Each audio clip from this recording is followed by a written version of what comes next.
Good morning. Good morning. It's Terry from Clean Harvest Nutrients here. How are you? I hope you had a blessed Christmas and Hanukkah and now Kwanzaa. Kwanzaa, I believe, started yesterday. So, yeah, how are you doing? How's everybody doing?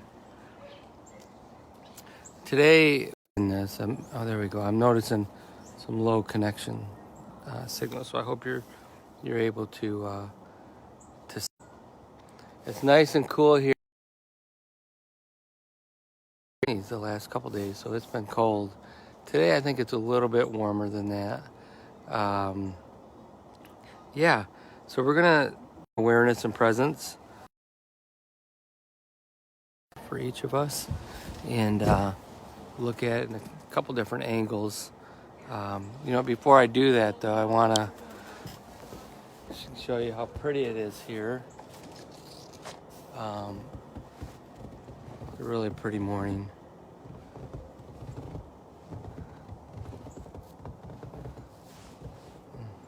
Got some of the birds coming in. I put some corn out. So it's a pretty morning.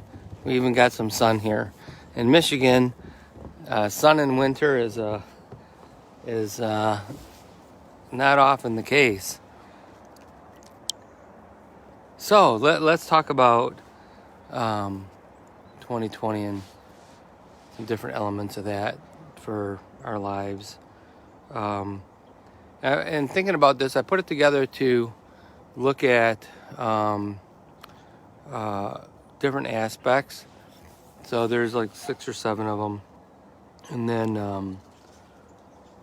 then really what are we going to do for 2021 given the need, and so it's not going to be like what are your goals for 2021 in your business or in your family. It's not that type of completion, even though that stuff's important. That's not what we're talking about today. So the first thing that I want to talk about is losses. And we're not gonna. But my invitation is, and will put this in the post. These different elements after I'm done, and you can work with them throughout the week. But I'm going to touch on them. But my invitation is that you give them some time and energy, and sit with them, and see what shows up for you, and do some journaling as you look at these. So the first one is losses. We've had, this has been a big year of losses I don't think anybody's not been touched by COVID, some people are doing much better financially, but a lot of people are not. And I know for me, and this is one that we resist a lot. We don't want to feel our losses. Grief is like, I don't know, to me it's just the worst experience. Hey, Rini, good morning. Hi. Nice to see you. Nice to see you. So, yeah, and this is one that we really want to often resist is what are our losses. And, we had deaths in our family, and dealing with the loss of Fergie's health, and that has been one of the biggest ones for me. But I've had big changes in my business relationships and letting people go, and even though that it ultimately is good for me, but it was a lot of difficulty. So just looking at the big picture, there's been a lot of change this year, a lot of losses, and for some people maybe it's loss of a loved one to COVID, or it could be loss of not seeing your family, which we've all have dealt with, not seeing your coworkers, not seeing your friends at the gym, people that maybe that with your yoga community, or your meditation, or your prayer, your faith, your church. So, yeah, spend some time with that. It's my invitation. And then, what were some courageous choices that you made this year? That, maybe it was to to stay quarantined for a longer period, for more than what you want it to be, and deal with your loneliness around that. That's a very courageous choice. Or did you make career choices or business choices or family choices?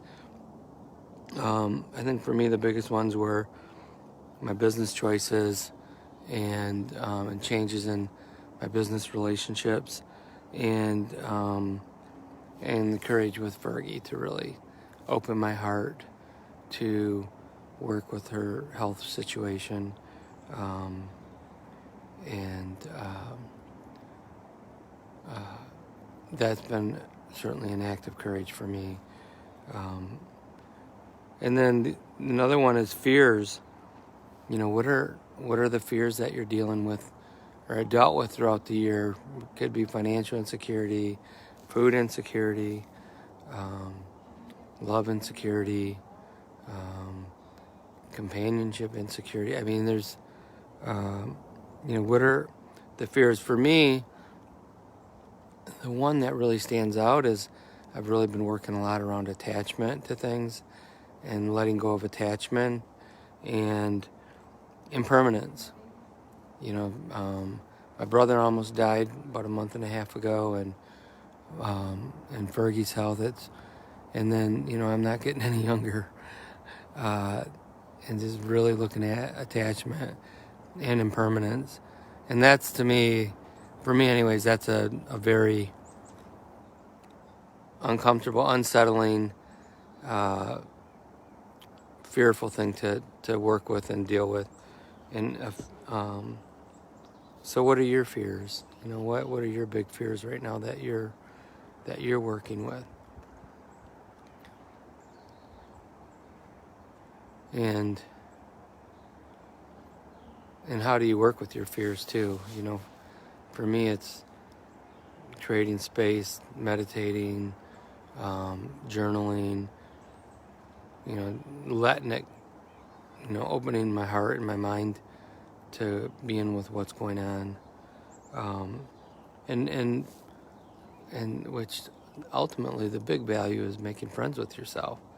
You really start to develop a deeper sense of compassion and affection and respect for yourself. What are some of the miracles that happened this year? There's you hear people talk about the miracles of different types of connections that they weren't expecting from the impact of COVID.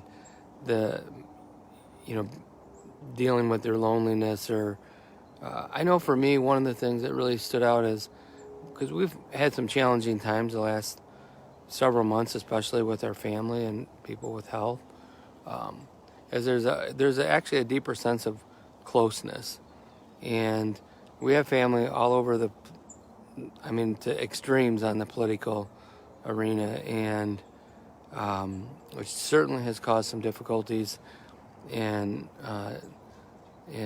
maybe some resistance to connect with people. But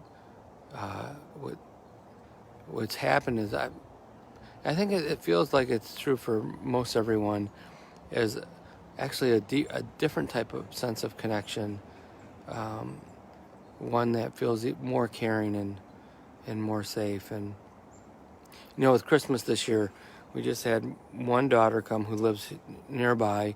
That's the one family, and my brother-in-law that we see. And so it was a quiet Christmas. But again, there was something very pleasant about it. It was very simple and very loving. I don't know. Maybe you guys can articulate it. It's something that there's a different value system that has come from all of the isolation and and the challenges, and for me, the impermanence. So there's different values of being close and being loving, and a desire to be more generous in ways that, I think I've said before, I've been, one of the things that I've looked at, especially over the last couple of years, is my own self-centeredness. Hi, Rhonda. Yes, a year of exposure. I love that. This really has been a year of exposure. So many ways. On a global level, it's been a year of exposure. You have me think about, our politics just has brought everything to the surface. And yeah, and how we show up in difficult situations. I love that. Thank you, Rhonda. So yeah, what other miracles have showed up for you? What other new value systems have showed up, or are new to you, or at a deeper level? And then we talk about interdependence a lot. How do we become more interdependent? Because when we are more interdependent, we can make a bigger difference in the world, and we have less dependency on in ways, it could be big corporate, big agriculture, big, where the world is getting smaller in some ways, where fewer people have more influence. How do we create our own interdependence? But what could you do in 2021 to build your sense of interdependence? And it could be reading. It could be, one that I'm passionate about is growing your own food, gardening, not being reliant on other sources for as much for food. It could be exercising, even, improving your health. These are all forms of interdependence. It could be creating an Etsy page, doing something that you love. My daughter has an Etsy page, and she's having a riot with it. And, it brings in some extra revenue for them, but, she feels like she's making a difference for people, and it's really feeding her soul. So, and I think about with interdependence, and what would be new ways of interdependence with something that you absolutely love doing, something that will feed your soul in ways maybe that you haven't. It could be art. And one of the things too about interdependence is, how do we help others be more interdependent? How do we help people in our community? And I know for a lot of people who have gone to the extremes of giving so much that giving is painful. How can you change your giving so that it's congruent with what's natural for you? What's natural that you want to give, that you're not giving out of your own dependency on what they think of you. Do they love you? Or guilt. But what are ways that you could support others in their interdependence? One thing that I'm working on is, I mentioned it before, is we're doing basically it's a test, but it's I'm going to be doing a Facebook Live, like affordable clean food, how to prepare, and for a nonprofit group, and hopefully we'll be doing that, on a monthly basis, and that's something that feels very meaningful, and especially in inner city, a lot of the food choices, and I think it's gotten a little better. I used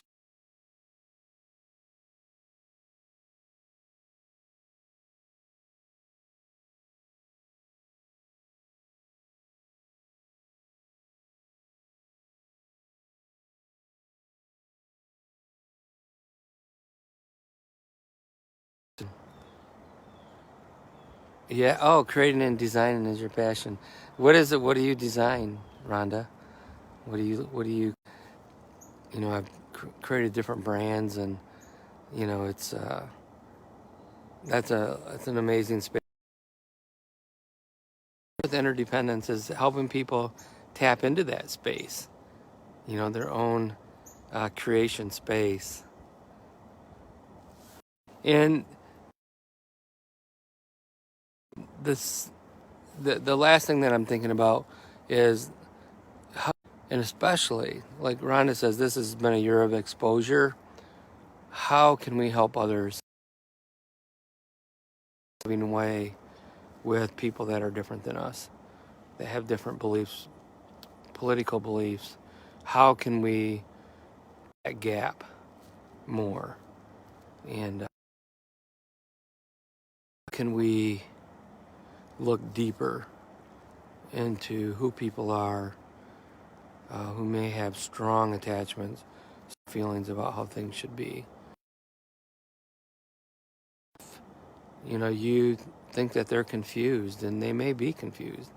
We all have our confusion, but how can we help? Is it or do you sharing some of your skill sets or gifts? Even if you're doing Facebook Lives, or if you or there's but and again I say, how can you do it in a way that taps into your creativity, that really fills your heart, fills your consciousness and thinking, and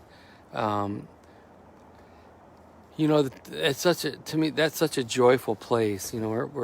That's what we're looking at, right? We want more joy in our life, and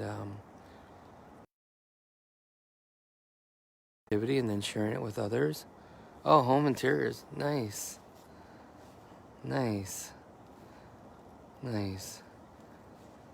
That's not my skill set, so it's a difference in people's lives. So yeah, thank you for sharing that, Rhonda. I'm just thinking about help, with in that situation with people. So, and this, and especially because I've mentioned you could burn it, you could write it and then burn it, and kind of give it to the universe, or however that is for you, whatever your spiritual path,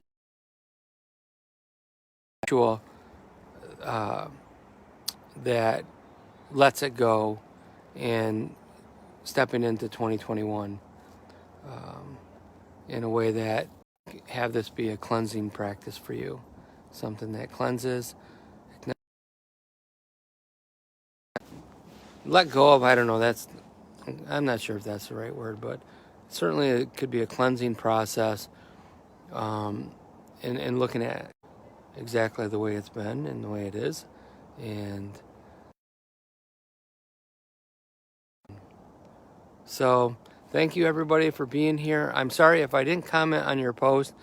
I'm not seeing them. This is something I got to figure out, because I don't know if it's because